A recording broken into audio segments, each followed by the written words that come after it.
વાવથરા જિલ્લાના થરાદ ખાતે કોંગ્રેસ દ્વારા સાંસદ ગેનીબેન ઠાકોરના સમર્થનમાં રેલી યોજી કલેક્ટરને આવેદનપત્ર આપ્યું। કોંગ્રેસની માંગ છે કે ભાજપ પ્રદેશ પ્રમુખ જગદીશ વિશ્વકર્માએ ગેનીબેન ઠાકોરને લઈ ટિપ્પણી કરી હતી।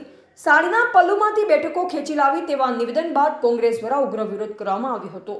થરાદ ખાતે આજે કોંગ્રેસ દ્વારા હલ્લાબોલ કરી આવેદનપત્ર આપવામાં આવ્યું।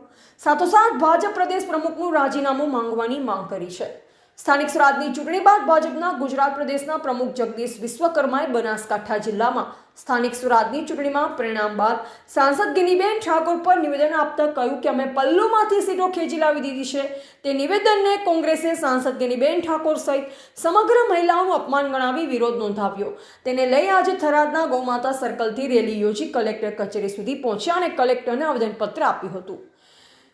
રેલી દરમિયાન રેફરલ 3 રસ્તા નજીક કોંગ્રેસના કાર્યકર્તાઓ રોડ પર બેસી ગયા અને જગદીશ વિશ્વકર્માના પૂતળાનું દહન કરવાની કોશિશ કરાઈ, પરંતુ પોલીસે પૂતળા દહન ન કરવા દેતા પોલીસ અને કોંગ્રેસના કાર્યકરો વચ્ચે રકઝક થઈ હતી। જોકે મોટી સંખ્યામાં કોંગ્રેસના આગેવાનો પણ ઉમટી પડ્યા હતા। જિલ્લા કોંગ્રેસ પ્રમુખ ગુલાબસિંહ રાજપૂત, પૂર્વ ધારાસભ્ય શિવા ભુરિયા, પૂર્વ પ્રમુખ ભરતસિંહ સહિત મોટી સંખ્યામાં કોંગ્રેસના આગેવાનો અને મહિલા કાર્યકર્તા ઉમટી પડ્યા હતા।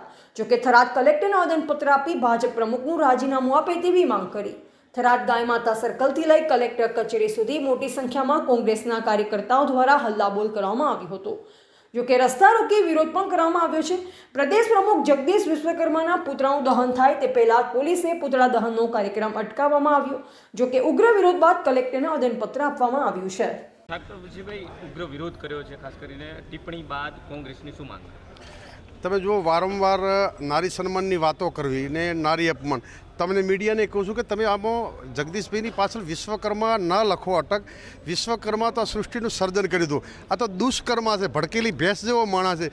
વારંવાર બેફામ બોલવાનું લવારા જ કરે છે। આ ભાજપમાં આવા લોકો બેહારી દે છે, કઈ રીતે વર્ગ વિગ્રહ કરવા, સમાજ વચ્ચે, તમામ ધર્મો વચ્ચેની લડાઈ કરવી। તમે કાલે જોયું બંગાળમાં એમની જીત થઈ છે, તો વડોદરામાં ભાજપના પ્રદેશ પ્રમુખની મુખ્યમંત્રીની હાજરીમાં મમતા દીદીના ફોટાના પોસ્ટરો ઉપર પગ મૂકે। શરમ આવવી જોઈએ। બેન દીકરીનું સન્માન કરવું આ હિન્દુસ્તાનની સંસ્કૃતિ છે। હાર જીત થતી રહે, એક મહિલા મુખ્યમંત્રીની હાર થઈ હોય અને તમે એના ફોટા ઉપર પોસ્ટર ઉપર પગ મૂકીને કચડતા હો, આનાથી હિટલરશાહી પણ સારી હતી। આ હિટલરોથી પણ બેફામ ખરાબ છે આ લોકો કે મહિલાઓનું વારંવાર અપમાન કરે। આજે અમારી કોંગ્રેસની મહિલા પ્રમુખનું અપમાન કર્યું, ખરાબ શબ્દોમાં કર્યું છે। એટલે આ લોકો એ અંગ્રેજોની યાદ અપાવે છે કે અંગ્રેજોથી પણ બદતર આ લોકો છે। પણ એ લોકો એમ કે રામ રાજ્ય લાવ્યું, આ રામ રાજ્ય નથી, હરામ રાજ્ય છે। તમે જો અંબાજી હોય કે ઢીમા હોય, ભલે એમની સીટો આવી પણ ધરણીધર સાંભળે અમારી લાજ રાજ પ્રમુખ કોંગ્રેસનો બનશે। અંબાજીમાં કોંગ્રેસની જિલ્લા પંચાયત તાલુકા જેટલા ધાર્મિક સ્થાનો છે ત્યાં તમામ જગ્યાએ કોંગ્રેસની સીટો આવી છે। આ તો પ્રજાને દબાવ કરીને ખોટું કરીને જીતી ગયા છે, બાકી ક્યાંય એમની લોક લાગણીથી જીતેલા નથી। રાજીનામું આપવા અમે કહીએ છીએ ને, માફી તો માગી લે। ચોર ચિત્તાને કાયર વારંવાર નમે, એ માફી માગવાથી નહીં। જો નારી સન્માનની વાતો કરતા હોય ભાજપવાળા, તો એ ભાજપના પ્રદેશ પ્રમુખ તરીકે એમનું રાજીનામું ભાજપ પાર્ટીએ લેવું જોઈએ, નહીં તો ગુજરાત અને ભારતની મહિલાઓ ક્યારેય માફ નહીં કરે।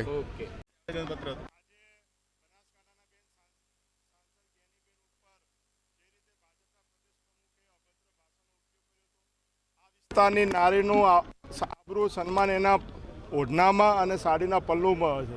કોઈ પણ સ્ત્રી ઉપર જ્યારે આવી ટિપ્પણી કરતા હોય પર્સનલી, ખરેખર એક રાજ્યના ભાજપના પ્રમુખને શોભા ના આપે। જ્યાં સુધી જગદીશ વિશ્વકર્મા માફી નહીં માંગે તેવી રીતે દરેક રાજ્યમાં આવેદનપત્રોનો વિરોધ કરવામાં આવશે। આજે હજારોની સંખ્યામાં અહીંયા થરાદ ખાતે તમે આવેદનપત્ર આપવામાં આવ્યા છે।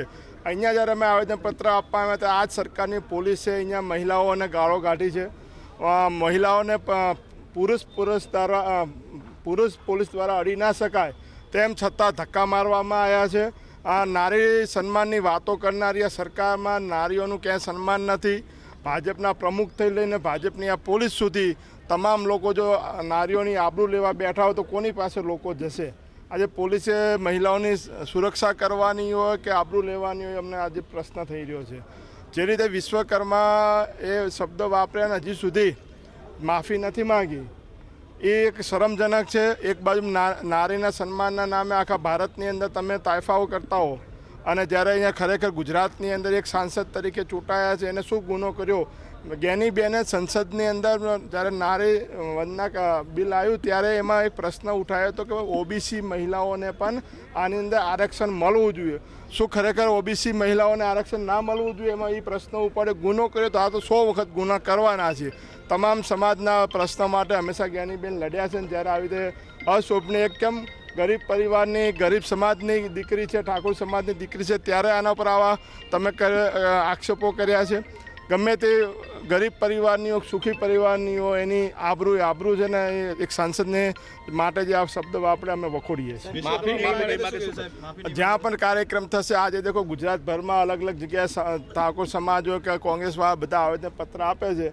અને હજી પણ અમે હવે ક્યારે ભાજપ નારીના નામે કોઈ કાર્યક્રમ પણ નહીં કરી શકે ને કરશે તો અમે એનો વિરોધ કરશું. ઓકે.